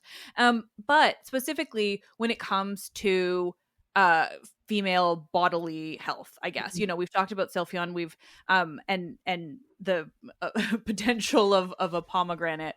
But one thing that I found fairly recently in a truly like delightful way for my own weird little brain is I was doing some research for, again, a novel, which I just go too deep into the research. And I was trying to find like the ancient Greek word for lavender and then rosemary, and I ended up stumbling on this bit of I don't remember the source, because I know I found it on theoi.com, which is great for sources, but I don't remember who their source was. And they were talking about how the plant chaste tree, which has 1,000 other names, I'm sure, but is in that family of rosemary and lavender and is sacred to Hera and was used for all of these things. And the thing that blew my mind, and I can't wait to hear you share more about this, but the thing that blew my mind into a million pieces was that last year I was seeing a naturopath, because I get the delight of being not quite 37 and going through perimenopause. And it's truly a joy. I'm not dying at all. But the one thing that she suggested for me, and for all the terrible symptoms of it, is chaste tree. And I'm pretty sure it's working better than anything else. And that's how I stumbled into this. I'm like, oh my God, I've been taking this herb that's sacred to Hera that they've been using for something in this realm for 3,000 years. And here I'm like, I forgot to take it a bunch when I was in Greece, and my night sweats were so bad that I was like, oh my God, it's working. Like, and so it's just so fascinating to me that the way that stuff carries through. And to me, that's like a woman figured that out. A woman was using it. A woman made it sacred to Hera, like all of these things. And so, yeah, like what more do you have on that incredible plant? Okay, well, first of all, I planted one last year in my garden. So, because apparently you can use the ripe seeds as sort of a peppery spice. So I'm going to definitely try that. But the thing that I love about chaste tree, there's so many things I love about that plant. It was both an aphrodisiac and an anaphrodisiac. It was an essential part, like the pomegranate. There you go. It was an essential part of the thesmophoria. They used to weave mats out of the branches of chaste tree and leaves and sit on those, and that was to prevent them from having unchaste thoughts. So yeah, so that was so the men said. Yes, so the men said. So that was the anaphrodisiac side, and then it was sacred to Hera and supposed to help with childbirth. So that was the chaste side. But also, do you know the story about the Spartan boys and the stealing of the cheeses? I've been told it before, but it's been a minute. So please remind us all about the Spartan boys. Okay, so Michaela's nodding over there. So, yeah, it sounds very familiar, but it's been a while since I talked about Sparta. It's an insane story. They're weird, those Spartans. Yeah, the Spartan. So the Spartan boys, as they were getting their training, were encouraged to steal food, not just because the Spartan diet sucked, but also because it was a good skill to have. Like if you were out, fighting and running low on supplies, if you could steal food, that was a good thing to do. So there was the altar of Artemis Orthia, which was the special Spartan Artemis. And they would pile cheeses up on the altar. And the older Spartans would gather round with whips made from chaste tree, because chaste tree, like willow, has a really flexible branch and can be used to tie things and to whip people. And the Spartan boys would run around naked because, they only got one article of clothing a year, Xenophon tells us. I don't know if that's true or not, but that's what he says. And so you would have these naked boys running around a temple, stealing cheeses, being whipped with chaste tree branches. Because the idea was, you weren't being punished for stealing. You were being punished for stealing badly. So if you were so slow that you got caught and they could whip you, well, that was bad. You clearly had no talent as a thief. And whoever got the most cheeses was like the winner and champion. So that's one of my favorite chaste tree stories. And it's so hard to believe, but I've read it in multiple sources. I think there's some basis there. I mean, the Spartans did some deeply weird stuff. And I kind of love that we have like so many sources that say stuff like that, but at the same time, almost none of them are like, quote unquote, purely Spartan. And so it's so interesting to be like, well, this is the best we have. And so it's comfortable for us to say it's right. Yeah. I do too. But the Spartans, they didn't leave like a great library behind. No, they didn't. Exactly. So we just have to assume. Yeah. No. Yeah, because they were more concerned with stealing cheese and whipping boys. It's just fascinating. But I didn't know that was chaste tree. That's delightful. Yeah. I mean, I also always think this is purely like a weird non sequitur that my brain did with it. But I also think it smells, because I just have them in like tablet form. And it smells like catnip to me. And then it led me down a realm of like catnip. I think is also in the same vaguely a similar family. But I could be wrong. Maybe I'm wrong. It's not? Okay, it smells the same then. I have to go out after we finish and smell the chaste tree in my backyard, because I have never smelled it before. I mean, maybe I'm crazy. I only have it in like a tablet. I've never actually seen the plant itself, but I'm always, every time I open it, it smells like the same as when I open my cat's catnip. The leaves of the chase tree plant look a lot like cannabis leaves, and in Ooh, the nice. horticultural community, not so much anymore, but like 10 years back, you were hearing these stories of like people waking up and finding the cops in their backyard digging up their chase tree because some neighbor had reported them for growing weed. So that's what the leaves look like, in case you're wondering. Well, now I know. I love that. That's, I Yeah. mean, But the flowers are well, beautiful, long, sort of like a oh, purple butterfly bush, except they're a little bit paler oh, and a little bit taller and spikier. So late in the summer, you get these really, really beautiful flowers. that's so lovely. Yeah. That reminds me of, okay, so another flower that I've become obsessed with in Greece. And what's funny is I didn't know the like historical connection. This happens to me a lot where I'll like spot something over there and decide I'm obsessed with it and become, enamored and then give it a silly name. Or in this case, it comes with a silly name. So I had like a plant identifier app on my phone for a while when I was over there, and it was so much fun. And one of these beautiful flowers that are everywhere in the Agora, specifically in Athens, are what it is in English labeled as bear's breeches. Oh my God. Yes. Yes. So I didn't know the connection, but I'm like looking at these adorable flowers and I'm like, they're called bear's breeches. That's such a joyful name. The flowers are so pretty. And so I just became obsessed with like I was and with the trumpet creepers, where I'm like, oh, look at these beautiful bear's breeches. Oh, check out those bear's breeches. And then I figure out that it's not just bear's breeches, but it's acanthus, which is literally the leaves that like inspired a Corinthian column capital. And meanwhile, I'm like, Yes. bear's breeches. Yes. Yeah. Yeah. That's a good story. Yeah. I like that They're, one. I mean, they're so beautiful, but like, Mhm.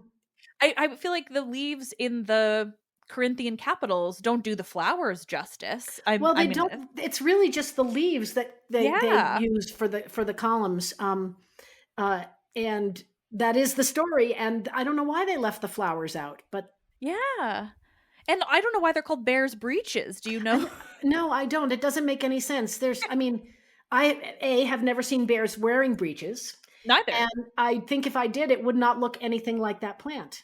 So, No. And they're quite a flower. They're so intricate and like mhm. there's so many like layers in there. Different I think that's layers, how you, different colors, and they're tall, yeah. and yeah, it's a And great they're plant. everywhere, which also is because what I didn't know until I realized the same thing about the acanthus is it's also the national flower of Greece. So Oh, it I is, didn't know that. yeah, yeah.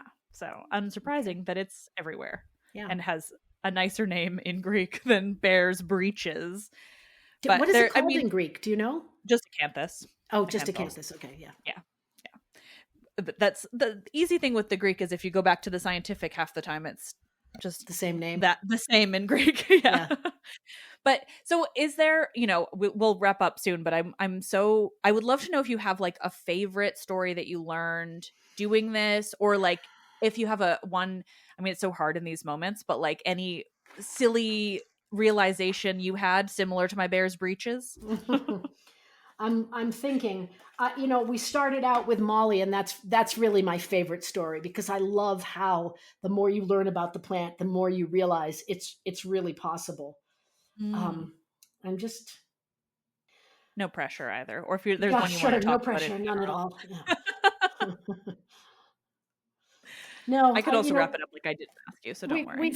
we've covered a lot of my favorite things already. We really have. I mean, I could talk about these plants forever. I could, talk about how cannabis, how Herodotus talked about how cannabis was the Scythians used cannabis, and how in 1999 in the Ukraine they actually excavated the exact equipment that he described, as to how they used it, because they didn't smoke it in a pipe. They built this tent and they put hot coals in it. Well, I'm sure you've read that part of I history.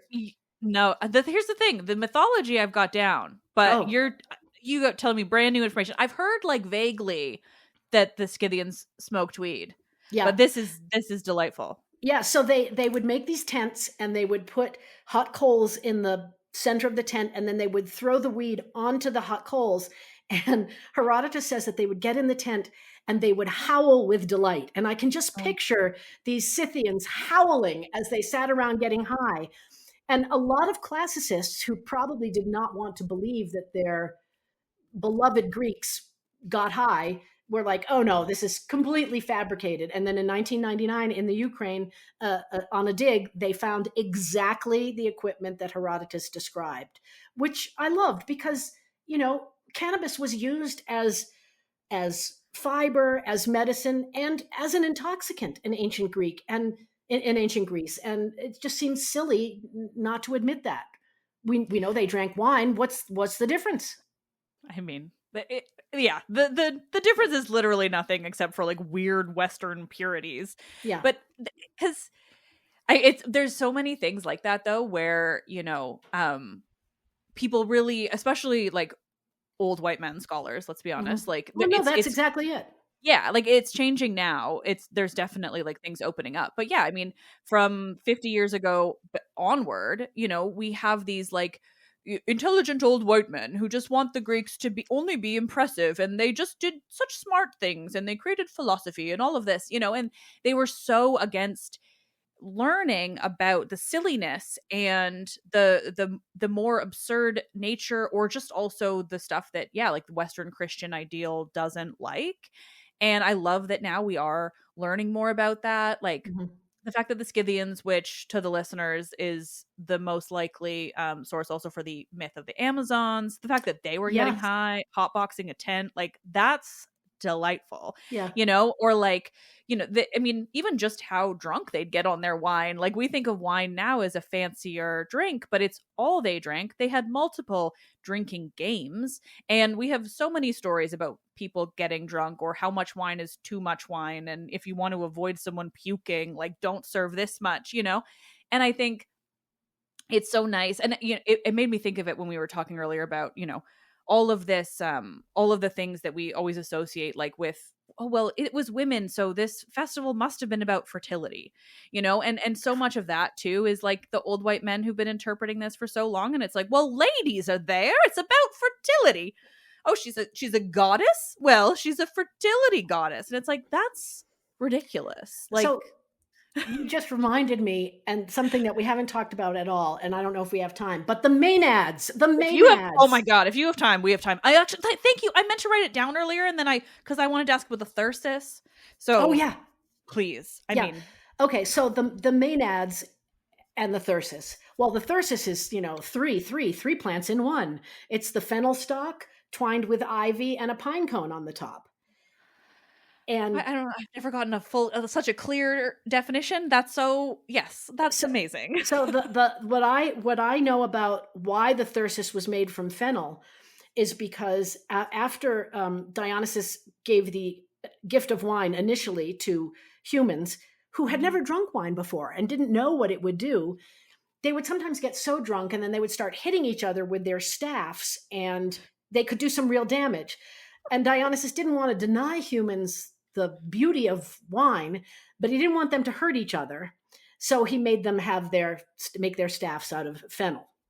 But the Maenads would also carry these, and they could use them as weapons and to strike the ground and make wine come forth. And it's pretty much the only, you read about women serving wine, mixing wine in a bowls. You read about the flute girls, but you don't read about women getting drunk unless they're Maenads. And I would be like, if I were a little Greek girl and somebody said, what do you want to be when you grow up? I'd be like, I want to be a Maenad so I can follow Dionysus, hang out with my friends, dance, and drink whatever I want.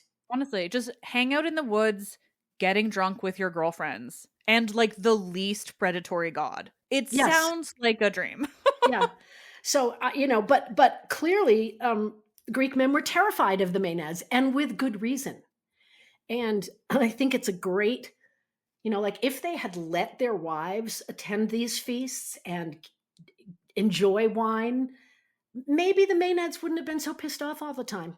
Who knows? Well, and then chicken or the egg, right? Because would they need to tell stories of women being so scary as to rip people apart because they were drunk on Dionysian wine if women were allowed to go outside? Like, no, because, the more this happens for me, like every myth now is like, I feel like I can like see beyond this little veil of like what the men were saying, which is that almost every story featuring a woman in that kind of way is like meant to be kind of a cautionary tale or meant to elicit like some kind of feeling that like keeps a woman in check or keeps a man above, you Right. know, like, Because yeah, like the Maenads are scary because of that, because right. free women are scary. They can't be trusted. They can't be Yeah. trusted. And this is what will happen if you trust them. You'll get Yeah. ripped apart. Yeah. Well, I mean, you're wearing a Medusa t-shirt. I think about this for the Gorgons all the time. To me, the more I read about Medusa and the Gorgons broadly, they simply represent women that men couldn't have sex with. That like women that could defend themselves against an aggressor. Mm-hmm. And that's why they became monstrous and terrifying, and like that's why they're the idea of Medusa now is that this like seductress, when in the myths, no matter the source you read, there is no seducing of anything. Like, No, you know, I mean, she was assaulted. She was raped by Poseidon. And then that's another thing. And this is where the female gods let us down. Well, it depends. You're going to go with Ovid's version, though, if Athena's at play. Because I love not blaming Athena for shit in that. But I also would love to hear your side. But then you also have to, I was about to say, you know, it's the female goddesses who often punish the women who were the victims. But was it really? Or was it the men who wrote these stories about the female goddesses? Yeah. So, you know, it's not, yeah.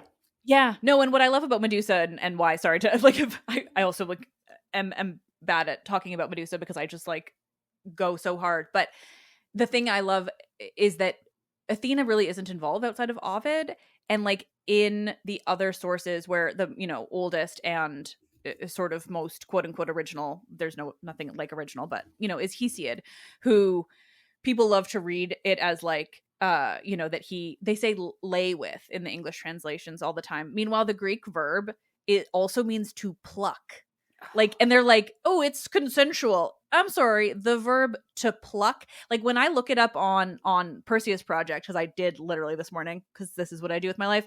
It like the first definition of the word is to pluck a superfluous hair. Oh, yeah. And then we pluck have people reading that as like, yeah. like the number of times people will tell me like that reading assault into the Hesiod is wrong. And I'm like, that's crazy. The verb was to pluck. Like, nah, like it, I think that that the assault was it, but that they're in the oldest kind of notion of it, that at least in that case, there wasn't a goddess punishing her.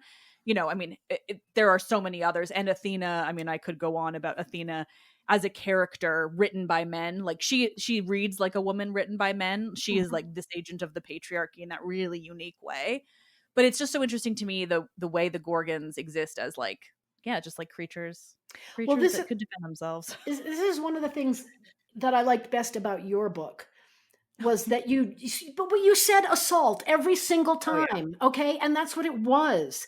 And you know, the way rape was used in the Victorians to mean not necessarily the sexual act of raping, but just, you know, the whisking away of, or something that was supposed to be slightly less horrific. Mm-hmm. It makes these myths, it's first of all, it diverts from the truth. It makes them nice so that children can listen to them. But I really appreciated the fact that you called it assault, because that's what it was. God damn it. Thank you. I mean, that's one of those things. I mean, yeah, that's been my way for years, but I'm glad it comes across in the book too. It does. Yeah, where I know there's mistakes in that book, but I did say that every time, so that's great. Mm-hmm. But it's, you know, I think it is really important. And, you know, even just the way you said that about the Victorian usage, because the number of times I have had people complain to me and say like, it wasn't rape because the word rape just meant abduct, and I just want to scream in their faces like, why do you think that was? It's because the crime was stealing someone's property, but the implication was always that there was assault. Yeah, like the because the Latin word rapio, it was to take, to seize, that sort of thing, but the implication the theft of property is, yes, but it was also always used like when I translated Livy's The Rape of the Sabines, and you know, the thing is, yes, the word just means like to take or seize, just that kind of thing, but there is an implication of harm being done with the word. It is a violent word. So while it's like, yeah, okay, our modern word comes from it, but in antiquity, that's not what it meant. They weren't saying, they didn't really have a way to say that. This was their way to say it. Mm-hmm. Well, because if something's property and you just take it, you seize it, well, then you own it and you can do whatever that you want with it. So why would that be a crime? It's mine. Yeah. I want to And- have sex with it's and mine. then I it's can do like- that. And then it's like, after all these events, what happens? The woman is pregnant. The woman has a child after. It's like, what the hell do you think happened? Exactly. That's what I was going to add You're to. right. Like, They seize them, and then suddenly the woman has a baby. What? How do you think she How got did there? that happen? Yeah. well, she just immediately decided she was okay with it. Like, yeah, no, I think it's really important, and there's still a lot of pushback on That's disappointing. I mean, it depends who the realms that you're in, and I've filtered out a lot of it by just being a like raging feminist, but like, yeah, there's still sometimes or certain stories people get really touchy about. Medusa's always been one of them. People are weird about that. And Persephone, there's Persephone. God, we barely touched on that. That's the whole Persephone Demeter story. I just love that story so much, but it's also, what but I'm sure we don't have time to get into no. that. Well, I mean, we have a bit more if you want to get in, depending on if you have time. But yeah. I mean, it just kills me that Zeus and Hades get together and they're like, oh yeah, sure, you go ahead, you take her. Yeah. And then is she? And then is it yes? And then Zeus. One of the stories about Dionysus's birth is that Zeus had sex with Persephone. And the description I think it's in Nonnus, is really like how he comes. He's like a whole other wacky guy. Yeah. But I love the story of Persephone and Demeter, not for the abduction part, but there's so many plants. I mean, she was out there picking flowers with her nymphs and saw this daffodil with 100 flowers, which Zeus had created specifically to entrap her and seduce her. So that works. And then there's the pomegranate. And then there's all the stuff about the mysteries at Alephsis, like what was the intoxicant in the Kikion. There's just so many plants, which makes sense because Demeter was, goddess of the harvest. So I think I have a special fondness for all the stories related to the two of them because of all the plants that were there. Yeah.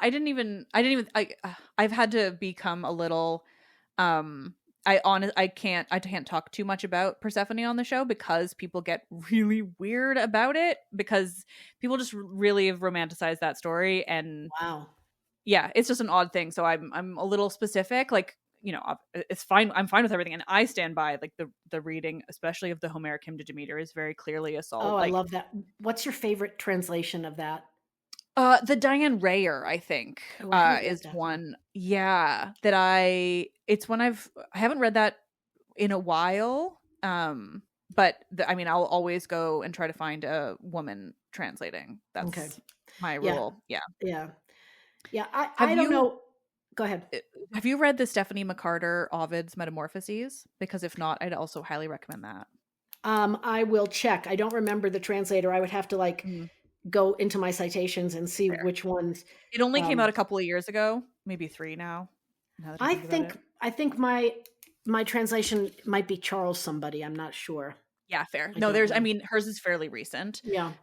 But she was on my show to talk about it when it came out, and she was really clear in her explanation of the translation, that she went into it. She talked about her bias as a woman, but also how she went into it explicitly trying to pick apart the biases of the men who had done it before and look at kind of how they'd translated certain things. Interesting. And of course that now very explicit in a way that a lot of other Greek myths aren't. So it's particularly powerful. Before I started writing Mythic Plants, I had read no Ovid at all. And he's full of plants. I know he is. He's full of plants, and the stories are great. I really loved him, so I would like to look at that translation. Yeah. Well, and often he's so interesting because, he's this Roman writing about Greek myths, but in a really Roman story that's serving Roman propaganda. Like there's so many things going on. It's particularly interesting as this sort of like thing in itself. But I mean, yeah, there's so many plants in Ovid. I was also trying to think of those when I was trying to come up with, I mean, not that we had any trouble having a conversation, so I didn't need to come up with all these ideas, but it's, I think I'm just so interested in the way that women use these plants. So I'm glad that was such a focus for you and just generally.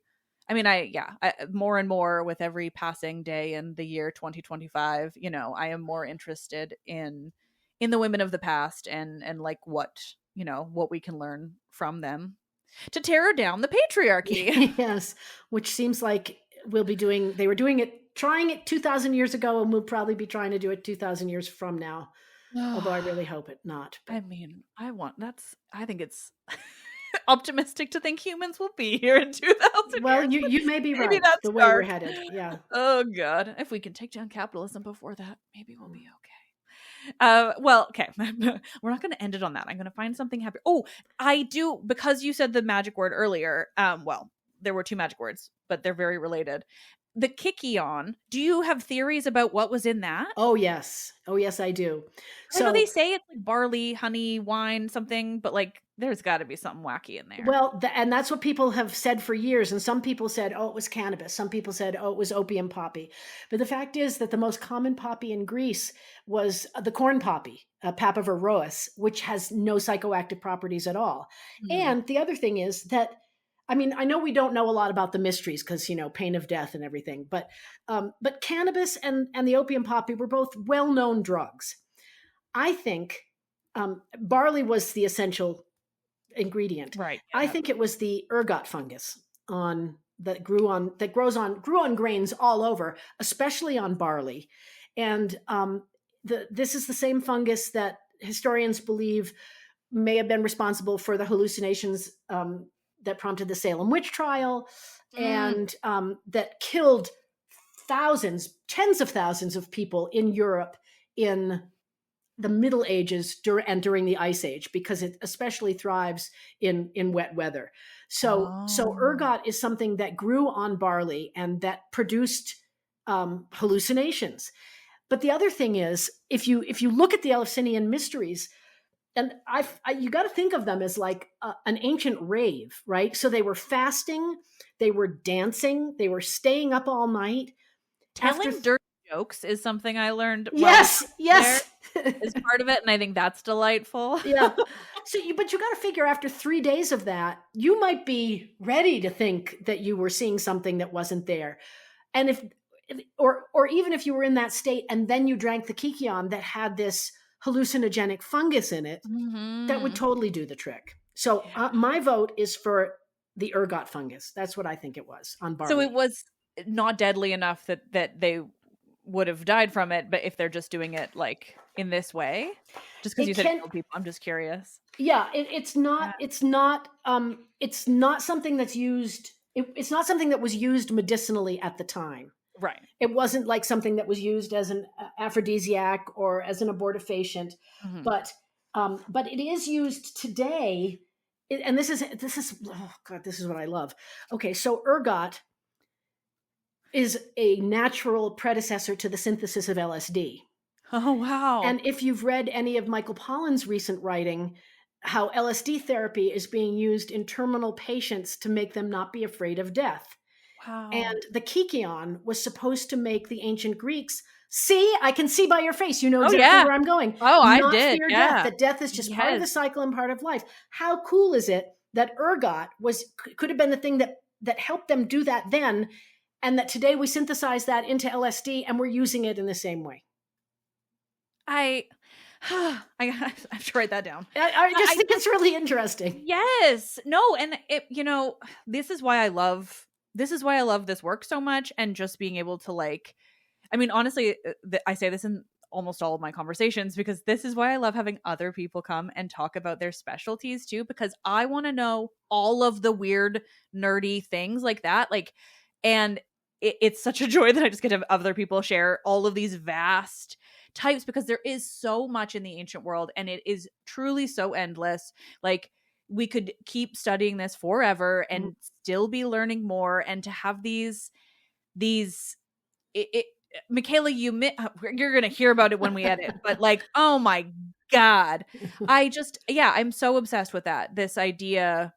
I mean, just the fact it's also timeless, right? Like, I think it's so easy when you're on the outside of Greek mythology and ancient Greece, but specifically the mythology, to conceptualize it as, this like fantasy world, this thing, this time and existence that is like completely separate from our own. But it as soon as you're in with any detail, let alone like to this degree, all you realize is how much humanity stays the same in both infuriating and really beautiful and fascinating ways. Yeah. Like, I think that's also a very like Western thought, because I think a lot of the time Western people don't grow up with myth. I'm putting that in quotation marks because they absolutely do. They just don't realize it. But like, myth is a reflection of a culture trying to understand their place in the world. So you're going to see so much of real life in myth and explanations for real life. Like, I grew up in a myth culture, so we have stories to explain why Raven is black. We have stories to explain, why do we have these cultural objects like dream catchers? These are stories to explain the world we live in. And it's not removed from the world. It is an explanation for the world that they lived in. And that is very true for the ancient Greeks as well. These stories exist to explain why. Yeah. And the thing is, we lose those things as we think we're getting smarter, and we think we don't need the stories anymore. But then, like with the ergot and the LSD, it was forgotten, but now we're getting back to it, and it was always there. We just weren't paying attention. Yeah. Yeah. No, it's, well, and it reminds me of the chase tree. Just, I had that prescribed to me by a naturopath months and months before I learned, its significance back then. And it felt like such a immediate thing for me to be like, oh, okay, like I'm taking this thing for me. It's because I hate everything about this experience, but also like it's this kind of connection to that ancient world, and this idea that like some things, particularly the type of stuff that is so often ascribed to women, this like folk medicine type of stuff, like, that it is timeless. And, science is great and we definitely need to listen to science, but also there are some things like this that have existed for so long because they are real and work, in this way that this knowledge gets passed down, and it's beautiful. Well, and I think science isn't divorced from it. It's just science explains it. But I think people don't see that. They don't understand that, for example, the chase tree and the way it can help with things like perimenopause symptoms and stuff, that is explained via science, but we knew that beforehand because we could see the effects. We know the why now, the very specific whys, but it's, still the same thing. Yeah. They work together. They can. Exactly. Yeah. No, it's just beautiful. And I mean, well, before we hit the 2-hour mark, this has been so much fun, honestly. Like I didn't totally know what to expect because we know the myths so well. So I was like, well, I'm excited about plants, but this would really, this has been so much fun.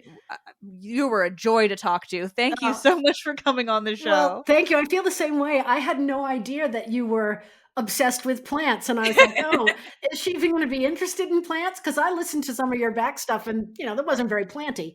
So this was great, and I'm really glad to have met you both. Oh, no, thank you. Yeah. Now I know hemlock's a tree. Yeah. I looked it up and I know which tree it is. Well, and I will say, if you're interested in listening to anything more, I forget when it was. It would have been like 3 or so years ago now. But I did do an episode on trying to think of what would be in the title. What was it? The Sacred Sacred Grove. Yeah, I can look at. episode. I can find it and send you a Yeah, link. thank you. I Oh, can We that'd had do be a great. that. lovely Australian woman on to talk about this, and it was the closest I got to plants. But you'll be able to tell then that the plant love has gone back. I just don't get as much opportunity to talk about it. But it was great timing too of us coming right back from Greece, because I really do fill up my phone with photos of like at one point I like crossed the street and made Michaela and another friend just like sit waiting for me to take photos of this flower, like, because I have to. I'm not going to fault you for that. That's my life, Yeah. So I'm the go. You go, Liv. It's so fun. Yeah. Well, do you I mean, your book is called Mythic Plants. Do you have Yes. anything else you want to share with the listeners about following more, reading more, if you have a website or anything you want to share? I do. I have a website. It's, believe it or not, mythicplants.com. So Perfect. if you're reading Mythic Plants, which I hope everybody will, the citations are all on the website. Publishers never have enough pages or enough money to publish everything you want. But to me, those citations are really important, because I've read too many books where people say something and I'm like, really? Yeah, Where and then did you have to find backtrack that? and flipping through every single thing trying to Yeah. find proof. Yeah, Yeah. no, I'm with you completely. So if anybody who does read Mythic Plants wants to see the citations, they're all on the website. So that's there. Plus, there's a picture of me at the age of 14 in front of the Acropolis, which is, kind of fun. Aw. I recently found one of me at 16. I'm not in front of it because I'm 16 and feeling emo. But it is a photo of me like from the Acropolis is clearly facing me, but from that, and I realized it was 20 years ago last year, so it was like it's nice to have those. And another person who's been to the Acropolis before, when the old museum was around. Well, and also I was there so long ago, and in this photo, I am also looking very emo and very, very sullen. Like, why are you taking my picture? But this was when you could still go up on the Acropolis and actually walk. And my mom, in the Like, you days go before through the the internet, Parthenon? what? Oh yeah, Oh my god. my mother was the best trip planner, pre-internet. You could, at the full moon, 2 nights before and 2 nights after, you could go up to the Acropolis at night with no lights and walk on the Parthenon. I stood inside the Parthenon, lighted only by moonlight, and hid behind the columns because I was so mad at my parents for whatever reason, I don't know. But it was, it was magical. And to me, that's a really nice memory. So That's the greatest thing I've ever heard. I'm glad you cherish that memory. You should. I had a friend who did some program with the British School of Athens last year, and she got to walk through like on like an officially sanctioned, like academic thing, and I was so jealous. But to hear yours, oh my god, yeah. like that's because I'm really old, and that was 51 years ago. Well, I mean, respect. You got a great memory for it. Well, fortunately, I've got the photo to jog my memory, so there's that. Yeah. Well, when we were on the group trip, I told the story of how it had been 20 years since I'd been visiting Greece when I was 16.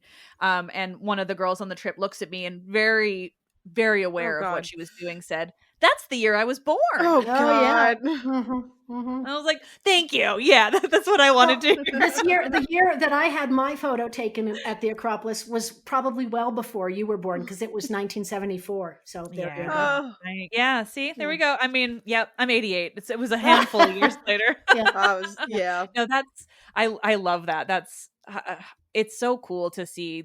I mean, honestly, just having seen the Acropolis over the years, like the changes and things are so interesting. So to have that extra depth, like I'm dying to go back.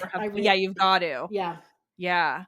Well, and I mean, yeah, you got to go back for the plants alone, because oh my god, that country and their plants. Yeah. Like, it's just incredibly cool.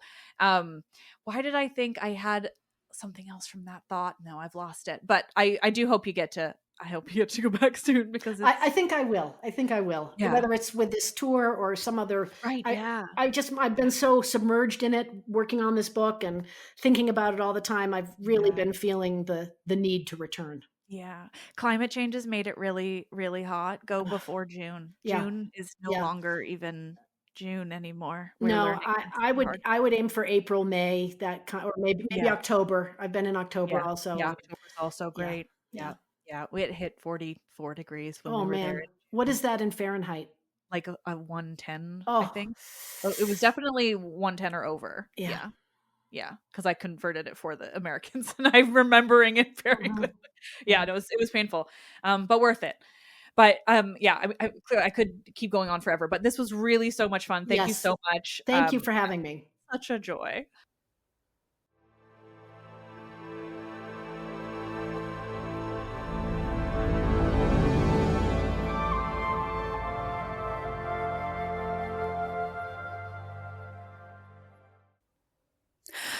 Oh, nerds, thank you all so much for listening. Once again, this is a very quick outro because I had to record it first thing in the morning because I slacked off and didn't get this episode totally finished on time.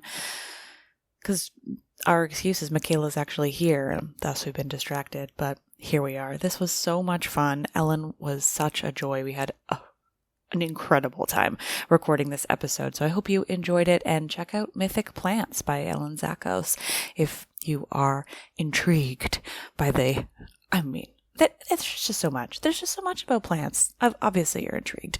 Let's Talk About Myths Baby is written and produced by me, Liv Albert. Michaela Penquish is the Hermes to my Olympians, my incredible producer. Select music by Luke Chaos. The podcast is part of the Memory Collective Podcast Network. More on that really soon. Really soon. Oh, I have a new website. It's going to launch September 1st, but official stuff like that coming again more later when my brain functions. I am Liv, and I love this shit.